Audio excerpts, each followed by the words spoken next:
Dude, I am not gonna lie. After that 2 to 3 week break of Dungeon Defenders, I am waking up itching to play again.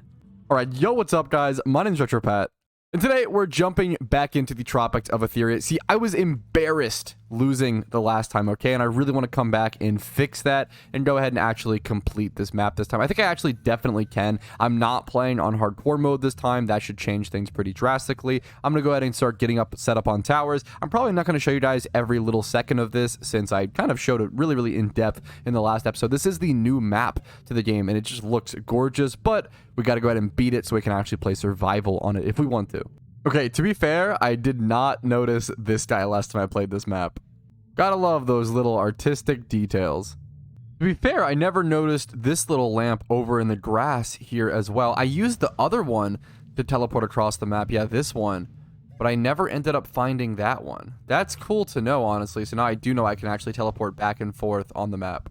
All right, I truly went to every character for this one. I set up monk auras, I set up harpoons, and I set up a bunch of archers on the summoners. So really solid first defenses.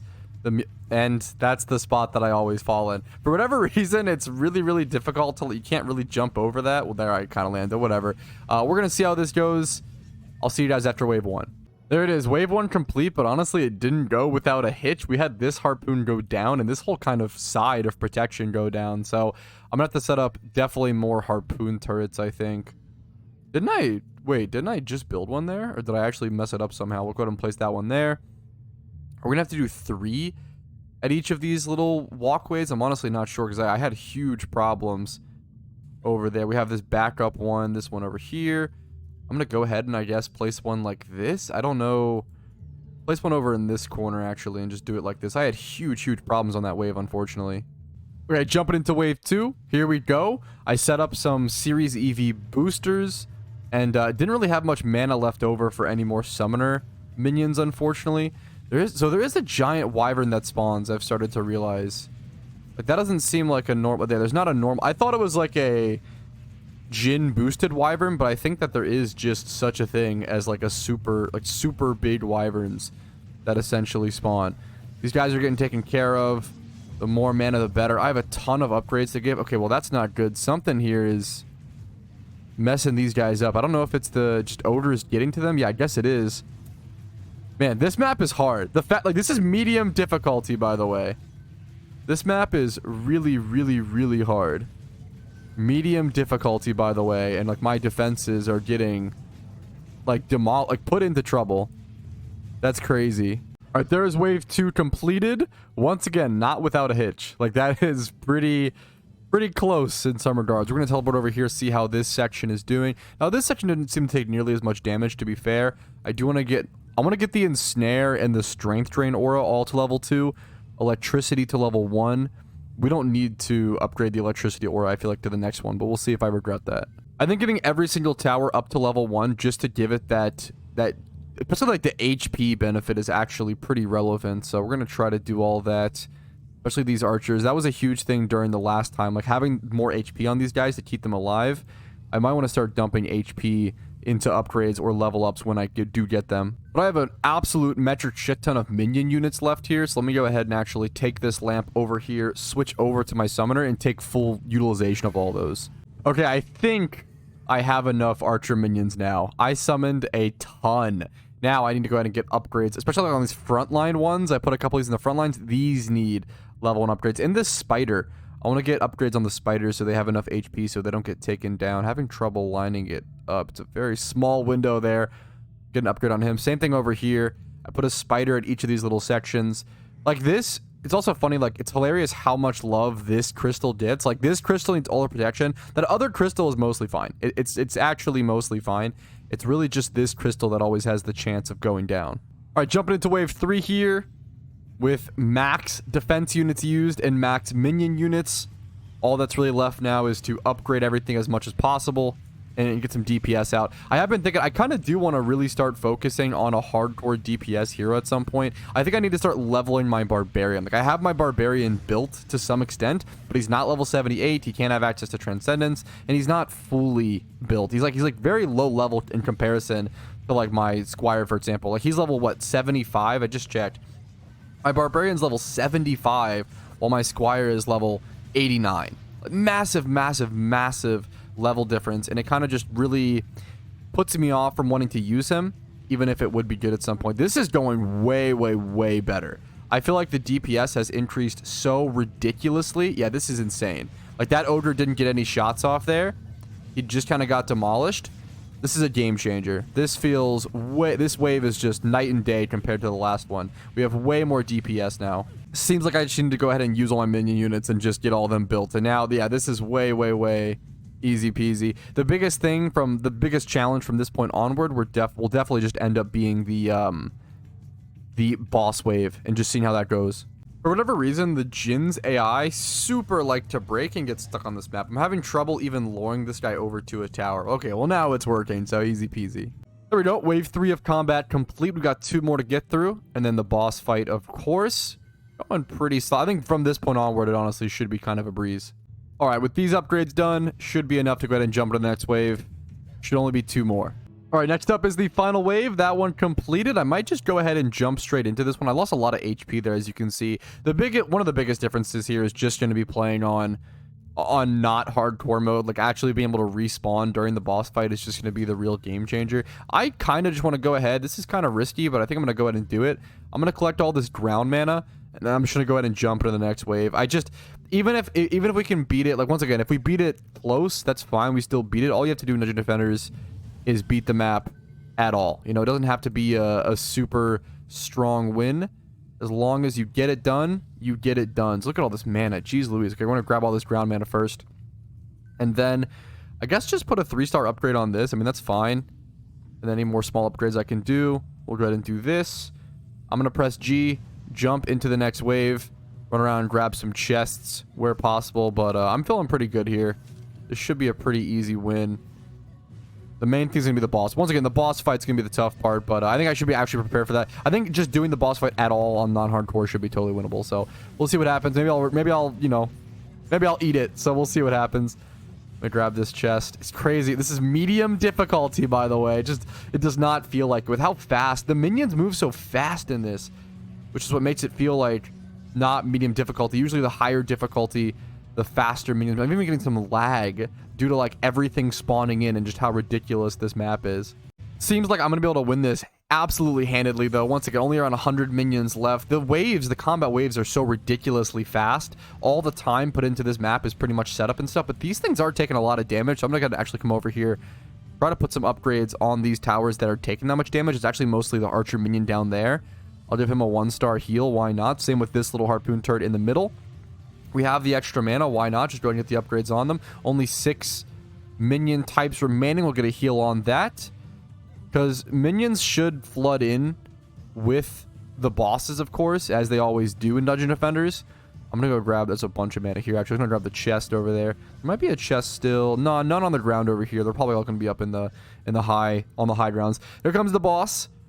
It's going to be 2 bosses once again. It's the 2 invisible bosses. It's pretty crazy that they are. I mean, they're still pretty easy to see their outline.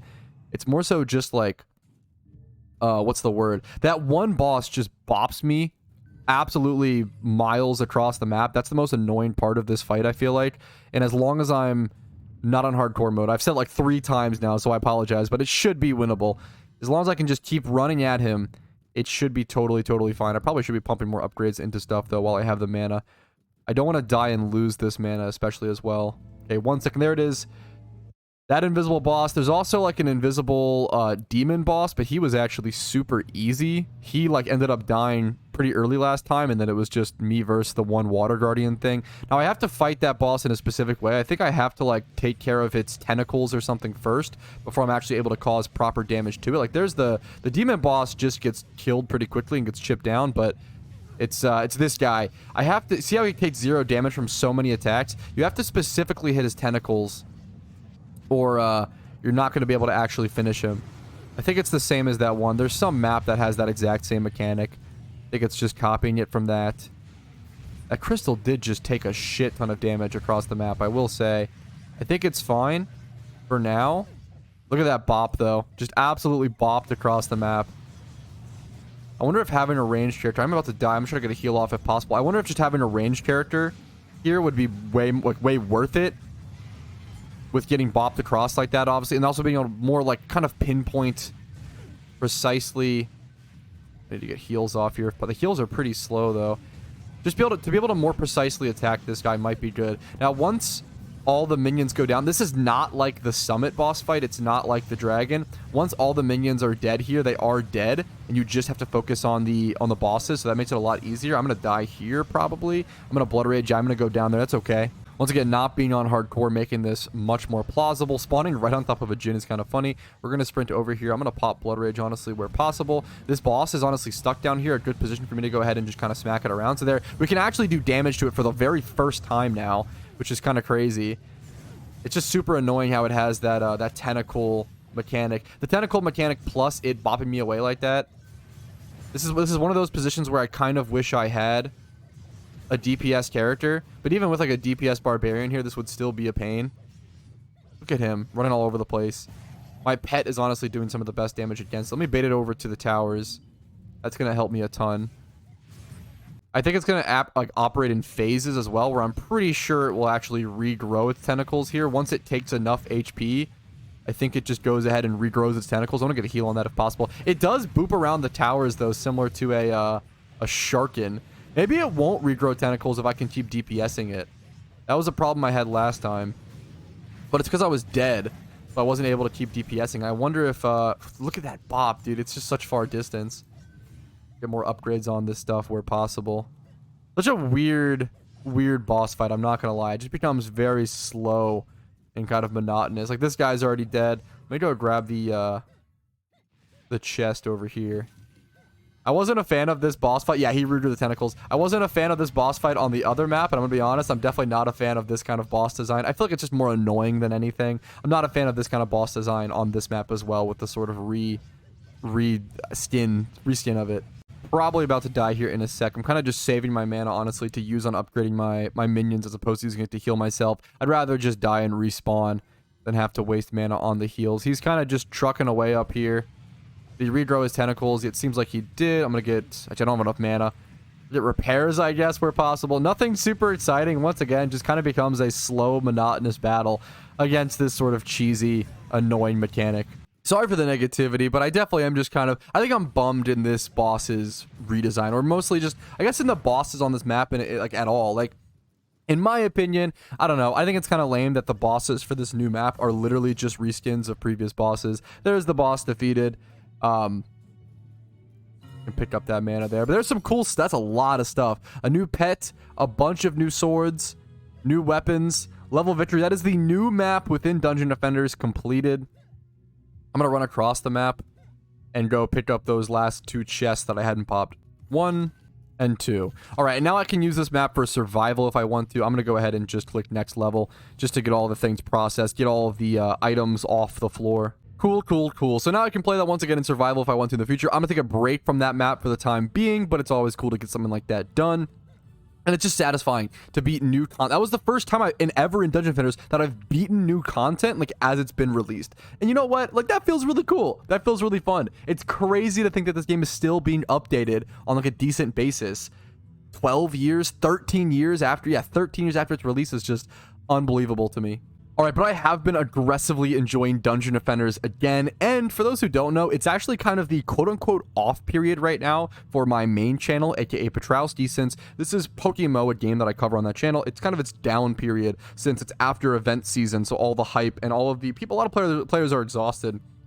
This is kind of the time of year where a lot of players take their break from that game. So what that means is that it gives me more time and energy to focus on this channel and focus on Dungeon Defenders. So let me know what you would like to see. I'm going to go ahead and call it for this episode, but I would like to maybe get back to daily videos, or at least videos every other day. And hopefully the way I've been uploading recently has been reflecting that. Thank you guys so much for watching. Have a great day. I will see you later. Make sure to like this video if it was enjoyable, dislike if not, subscribe for more, and I will see you very soon, I bet, with more Dungeon Defenders content.